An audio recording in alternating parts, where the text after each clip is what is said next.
اللہ الرحمن الرحیم وبہ نستعین وہو خیر ناصر ومعین وصلی اللہ علی محمد واہل بیتہ الطاہرین ولعنۃ اللہ علی اعدائہم اجمعین۔ مومنین کرام، برادران عزیز، میری ماں بہنیں، بزرگان عزیز، ماہ مبارک، ماہ رحمت، ماہ مغفرت، ماہ توبہ، ماہ دعا نیائش، ماہ بندگی ختم ہونے جا رہا ہے۔ کہیں ایسا نہ ہو یہ فرصتیں ہاتھ سے نکل جائیں، کہیں ایسا نہ ہو کہ میں غفلت میں یہ وقت گزار دوں، کہیں ایسا نہ ہو جو مجھ کو پانا چاہیے تھا وہ نہ پا پاؤں، کہیں ایسا نہ ہو یہ جو نعمتیں اللہ نے مجھے دی ہیں اس سے صحیح استفادہ نہ کروں۔ اس فرصت کو ہاتھ سے مت جانے دیجیے۔ آخری ایام چل رہے ہیں ماہ مبارک کے، جلدی جلدی حساب کتاب کیجیے، جلدی جلدی مراقبہ کیجیے، محاسبہ کیجیے اپنے رفتار، کچھ تبدیلی آئی یا نہیں، کچھ احساس کیا اندر سے یا نہیں، اللہ نے میری مغفرت کی یا نہیں، توبہ کو قبول کیا یا نہیں، میرے اندر کچھ تبدیلی آئی، دل نرم ہوا یا نہیں۔ وہ خدا کہ جو داؤد کے لیے لوہے کو نرم کر دیتا ہے، کیا اس نے میرے قلب کو نرم کیا یا نہیں؟ میرے آنکھوں سے 2 آنسو نکلے یا نہیں؟ یا کہیں ایسا نہ ہو وہی شقاوت، وہی قساوت میرے قلب میں ہو، وہی سختی، وہی پتھر کی طرح دل تو نہیں ہے میرا؟ ابھی بھی ٹائم ہے، ابھی بھی گڑ گڑائیں، ابھی بھی اللہ کی بارگاہ میں بندگی اور عاجزیت کا اعلان کریں، ابھی بھی حقوق کو ادا کریں میرے بھائی، ابھی بھی گناہوں سے دور ہونے کا وعدہ کریں، عہد کریں، ابھی بھی وقت ہے، ابھی بھی وقت ہے۔ واللہ کچھ معلوم نہیں ہے کل صبح تک میں زندہ رہوں یا نہ رہوں۔ کل پہ مت چھوڑیے میرے بھائی، کل پہ مت چھوڑیے، کچھ نہیں پتا۔ خصوصاً آج کل کے جو ماحول اور حالات چل رہے ہیں اس میں آپ تنبل اور کوتاہی اور غفلت سے کام مت لیجئے میرے بھائی۔ حقوق کی ادائیگی میں ایک سب سے بڑا حق، بہت بڑا حق مومن اور عبد کی گردن پہ وہ قرآن کا حق ہے۔ آیا میں نے پورے ماہ مبارک قرآن کے حق کو ادا کیا؟ قرآن کی تلاوت کی، قرآن کو سمجھنے کے لیے قدم اٹھایا، قرآن فہمی کے لیے کچھ میں آگے بڑھاؤں، قرآن کیا تعلیمات ہمیں دیتا ہے یہ میں نے بجا لایا یا نہیں؟ اللہ نے ماہ مبارک ہی میں قرآن کیوں نازل کیا؟ میں نے قرآن کے حقوق اور فرائض کو انجام دیا یا نہیں میرے بھائی؟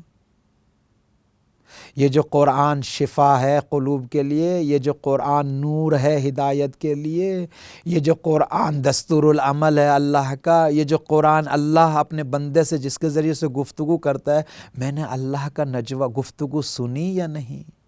اللہ کی آواز کو احساس کیا یا نہیں؟ قرآن سے انس حاصل ہوا یا نہیں؟ قرآن سے وہ کہیں ایسا نہ ہو روز قیامت قرآن شکایت کرے۔ قرآن کے فرامین، قرآن کے دستورات، قرآن کی تلاوت، قرآن کی طرف نگاہ کرنا، اس کو دیکھنا، آیا میں نے اس کو انجام دیا یا نہیں میرے بندے، اللہ کے بندے؟ کہیں ایسا نہ ہو روز قیامت ہمارا دامن گیر ہو جائے یہی قرآن جو ہدایت کے لیے آیا، شفا کے لیے آیا، بخشوانے کے لیے آیا۔ اللہ کی زندہ کتاب ہے یہ، اللہ کا پیغام ہے یہ ہمارے مابین، اللہ کی طرف سے دستور العمل ہے میرے بھائی۔ کس کس کے حقوق کو؟ والدین کے حقوق کو ادا کیا یا نہیں؟ قرآن کے حقوق کو ادا کیا ہے نہیں؟ خود امام زمانہ عجل اللہ تعالیٰ فرجہ الشریف، یہ زمانہ گزر رہا ہے، وقت آگے بڑھ رہا ہے، کاتبین میرے مقدرات کو لکھ کر شبۂ قدر میں جب امام زمانہ کے پاس لائے ہوں گے، آیا میرا رابطہ اس وقت اچھا تھا امام زمانہ سے؟ میرے مولا سے، میرے مالک سے، صاحب سے رابطہ اچھا تھا؟ مولا کی سلامتی کے لیے میں نے کچھ کیا؟ مولا کے ظہور کے لیے کچھ زمینہ سازی کی، کچھ زمینہ فراہم کیا، ایک قدم میں آگے بڑھا ہوں مولا کے ظہور کے لیے؟ کیا کیا میں نے؟ کیا کیا؟ تعلیمات اہل بیت اطہار علیہم الصلوۃ والسلام کو کچھ سیکھا یا نہیں سیکھا ہے؟ ماہ مبارک گزر رہا ہے میرے بھائی، توبہ، نیائش، استغفار، رونا، گڑ گڑانا، دعا کرنا، عبادت کا سلیقہ سیکھنا۔ ماہ مبارک، ماہ رحمت ہاتھ سے مت جانے دیجیے۔ ابھی تو اللہ کا احسان ہے، لطف ہے، کرم ہے کہ شیطان زنجیروں میں جکڑا پڑا ہے۔ اگر شیطان زنجیروں میں جکڑا پڑا ہے تو میں کیوں پھر کامیاب نہیں ہو پا رہا ہوں؟ کیوں موفق نہیں ہو رہا ہوں؟ کیوں اپنے وظائف کو صحیح سے انجام نہیں دے رہا ہوں؟ کیوں بندگی اور عاجزیت کا اعلان نہیں کر رہا ہوں؟ کیوں گناہوں کو معاف نہیں کرا پا رہا ہوں؟ کیوں؟ اس کیوں کا جواب دیکھیں اپنے اندر۔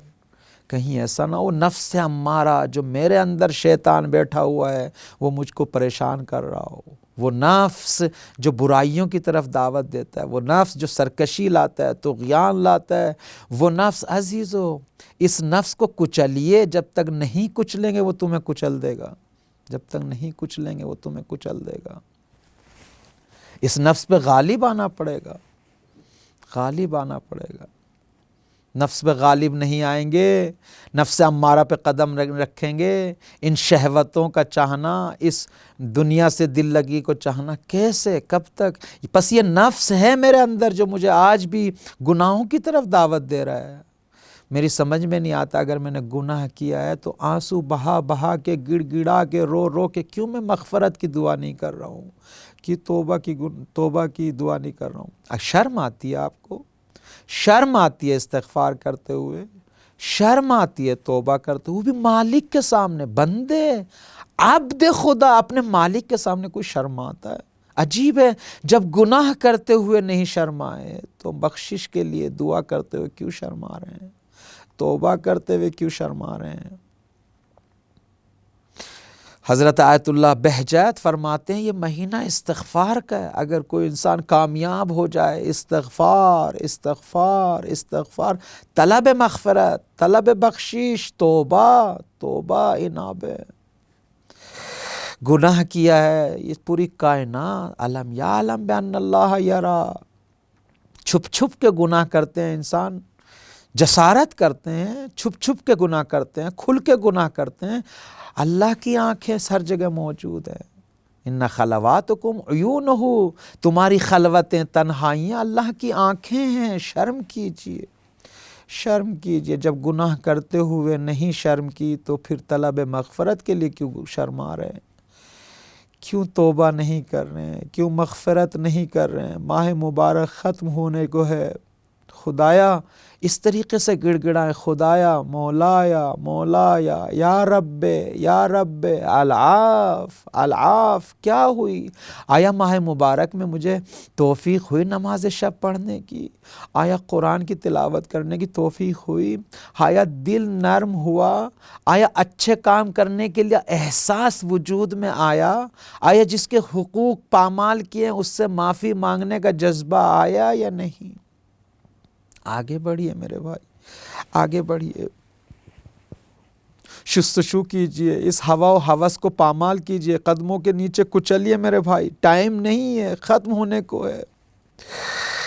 نماز میں کیا کرتے ہیں آپ؟ نماز میں وارد ہونے سے پہلے طہارت کے پیچھے جاتے ہیں نا، تو قرب خدا میں وارد ہونے سے پہلے طہارت کے پیچھے جائیں میرے بھائی۔ طہارت یعنی کیا؟ یعنی گناہوں سے بچنا، گناہوں سے توبہ، گناہوں سے مغفرت۔ توبہ کریں اگر اللہ تک پہنچنا چاہتے ہیں، اگر اللہ سے رابطہ اچھا کرنا چاہتے ہیں۔ جس طریقے سے نماز میں وارد ہونے سے پہلے طہارت کی ضرورت ہے، خدا سے رابطہ برقرار کرنے کے لیے طہارت کی ضرورت ہے، طہارت کی ضرورت ہے۔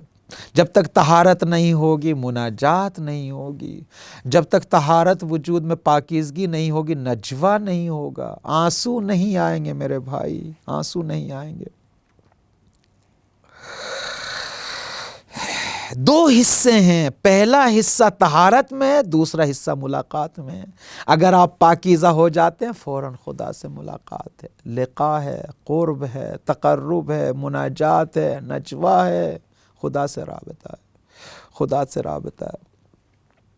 کیا کرتے ہیں ہم جب ہم وضو کرتے ہیں، ہاتھ دھوتے ہیں، یعنی کیا کرتے ہیں؟ ہاتھ دھو کے ہاتھ کو دھوتے ہیں، خدایا وضو میں اعلان کرتے ہیں، خدا تیری بارگاہ میں ہاتھوں کو دھو رہا ہوں گناہوں سے، کسی پہ ظلم نہیں کریں گے، یہ ہاتھ کسی پہ ظلم نہیں کریں گے۔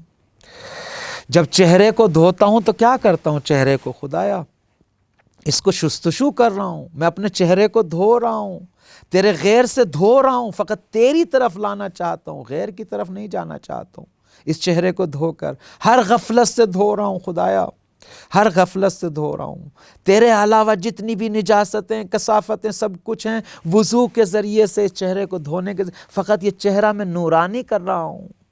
وجہت وجہی، خدایا اس چہرے کو فقط تیرے لیے بنا رہا ہوں، تیرے سر پہ مسا کرتا ہوں، یعنی کیا؟ سر پہ یعنی خدایا سر پہ مسا کر کے سر تیرے علاوہ کسی کے سامنے نہیں جھکے گا، تیرے علاوہ کسی کے سامنے نہیں جھکے گا۔ پاؤں پہ مسا کرتا ہوں، یعنی کیا اعلان کرتا ہوں طہارت کرتے ہوئے؟ خدا یہ قدم تیری راہ کے علاوہ نہیں اٹھے گا، یہی کرتا ہوں نا میرے بھائی، یہی کرتا ہوں۔ اور اس کے بعد پھر یہ بندہ جب طہارت ظاہری حاصل ہو جائے اور آہستہ آہستہ طہارت باطن میں داخل ہو جائے، پھر پوری توجہ کے ساتھ یہ بندہ اپنے مولا کے سامنے کھڑا ہوتا ہے، قبلہ اختیار کرتا ہے، پورے وجود سے پورے توجہ سے قبلہ۔ خدایا جو بھی تیرے علاوہ ہے سب کو پیچھے ڈالا ہے، سب کو چھوڑ دیا ہے، اے میرے مالک پوری توجہ میری تیری طرف ہے۔ تو کہنے کا مقصد یہ، جس طریقے سے آپ نماز میں بغیر طہارت کے نہیں وارد ہو سکتے، نجوہ میں ارتباط میں خدا سے لقاء کے لیے وارد نہیں ہو سکتے جب تک حقوق کی ادائیگی نہ ہو جائے، گناہوں سے پاکیزگی نہ ہو جائے، نجاستوں سے بیزاری اور دوری نہ ہو جائے میرے بھائی۔ لہٰذا ابھی بھی وقت ہے، سنبھل جائیے، سوچئے، سمجھئے، حساب کتاب کیجئے، محاسبہ کیجئے، حساب کتاب کیجئے عزیزو۔